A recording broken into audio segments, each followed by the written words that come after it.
একটা ভূমিকম্প হবে পৃথিবীর পূর্ব দিকে। পৃথিবীর পূর্ব দিক মানে এই যে ভারত, পাকিস্তান, বাংলাদেশ, শ্রীলঙ্কা, ইন্দোনেশিয়া, ঠিক আছে, এই সিঙ্গাপুর, এই যে কন্টিনেন্ট মালয়েশিয়া, এটা পৃথিবীর পূর্ব দিক। এদিকে একটা ভূমিকম্প হবে। তারপরে 7 পৃথিবীর পশ্চিমে একটা ভূমিকম্প হবে। পশ্চিম মানে বোঝেন না?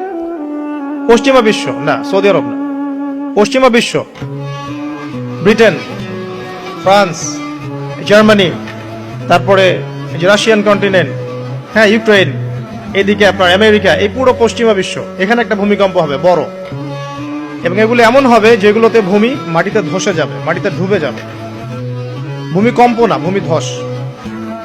8 পৃথিবীর মাঝখানে মধ্যপ্রাচ্যে একটা ভূমিকম্প হবে, যেখানে আমাদের সো কল্ড আমিরুল মুমিনিনরা থাকে, এদের এখানে একটা ভূমিকম্প হবে ইনশাআল্লাহ। আর 9 ইয়েমেন থেকে একটা আগুন বের হবে। ইয়েমেন থেকে একটা আগুন বের হবে, যে আগুন মানুষকে হাসরের মাঠের দিকে তাড়িয়ে নিয়ে আসবে। আরেকটা বলেছেন 10 নাম্বার, সূর্য উঠবে পশ্চিম দিক থেকে। সূর্য উঠবে পশ্চিম দিক থেকে, তাহলে আর সময় নাই, পৃথিবীর সময় শেষ।